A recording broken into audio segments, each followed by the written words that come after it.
lapar akan kekuasaan. Semua ini pasti ulah manusia. Siapa lagi yang akan melakukan hal keji ini selain mereka?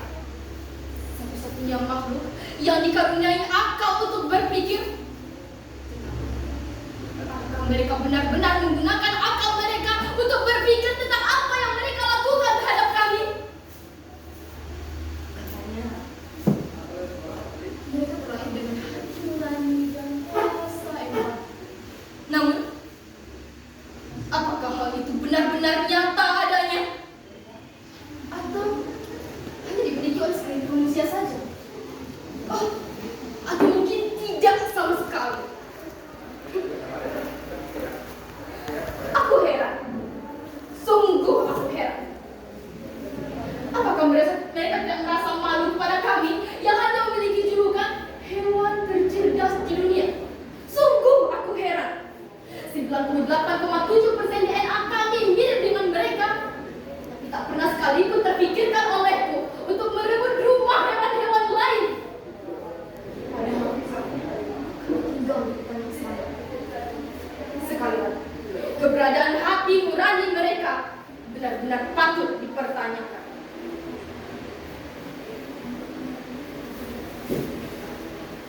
Pernah suatu saat aku pergi mencari makanan hingga keluar. Ya, aku sudah sering melakukannya.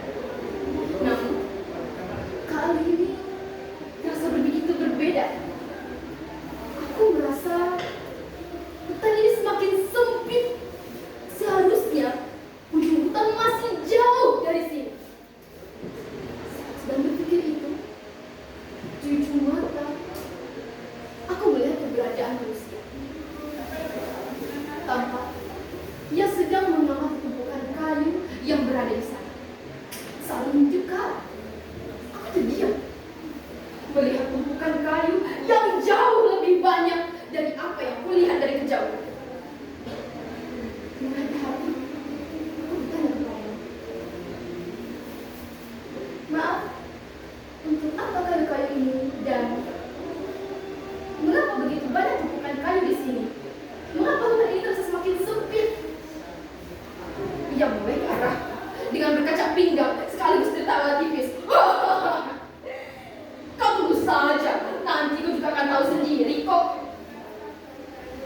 Tapi aku benar-benar tidak tahu apakah kalian akan membuat hutan baru di hutan ini. Monyet ini. Hutan ini akan dijadikan lahan tambang dan pabrik industri. Kau pergi sana, jangan mengganggu aktivitasku. Tahu nggak?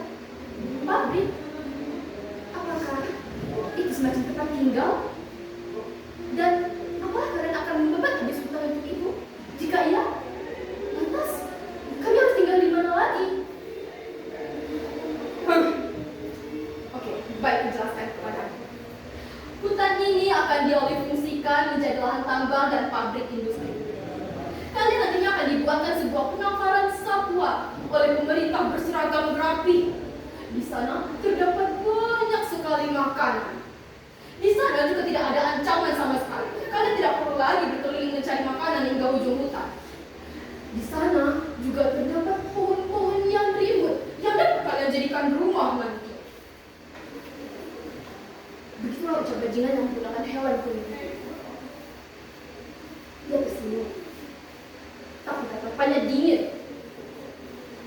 Sekaku cakram-cakram besi yang mulai mencengkeram jantung rumahku.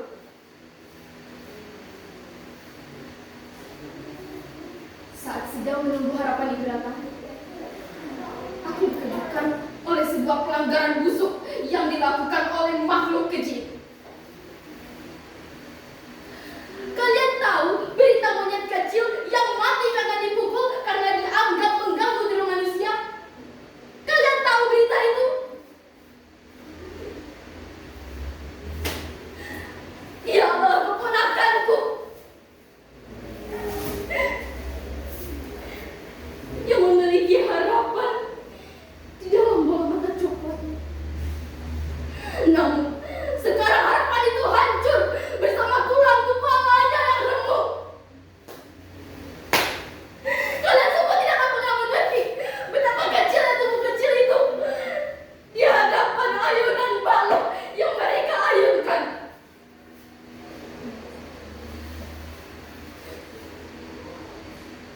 Hanya karena mereka ingin tidur dengan tenang. Mereka rela menghabisi nyawa sekecil ini dengan cara yang sangat teramat keji. Aku melihatnya dengan mata kepalaku sendiri. Bagaimana ia meregang nyawa di bawah tawa kecil mereka. Tidak ada kemanusiaan. Tidak ada kemanusiaan.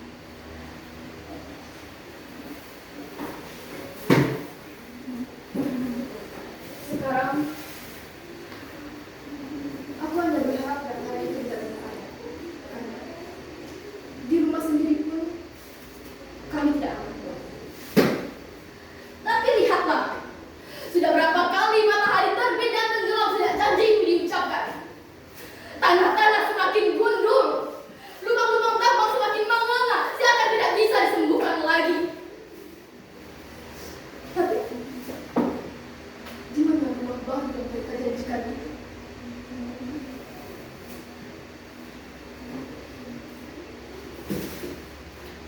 Apakah ia bagian dari pemerintah yang diucapkan pria bertopi kuning itu? Jika iya, dan jika benar, ia pasti tahu penangkaran itu maksud. Aku harus menyusul dan bertanya kepadanya. Hei, maaf mengganggu kenyamanan telingamu. Melihat dari pakaianmu, sepertinya kau bagian dari pemerintah. Tidak, terima kasih. Aku belum membutuhkan makanannya. Aku hanya ingin bertanya, di mana penangkaran itu? Dan aku sudah lelah menunggunya hingga aku hampir lupa caranya tidur tanpa rasa takut. Dan aku sudah menunggu sampai air mataku mengering. Melihat sudah aku masih pula. Hei, tunggu! Kau jangan pergi terlebih dahulu. Kau belum mendengarkanku. Katakan kepada kami, berapa lama lagi kami harus menunggu? Hei, tunggu! Kau jangan meninggalkanku. Jangan tinggalkan aku.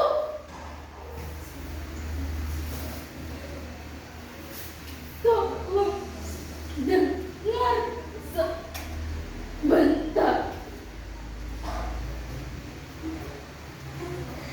Ternyata benar ya, suara kami memang paling tenang saat kami sudah mati.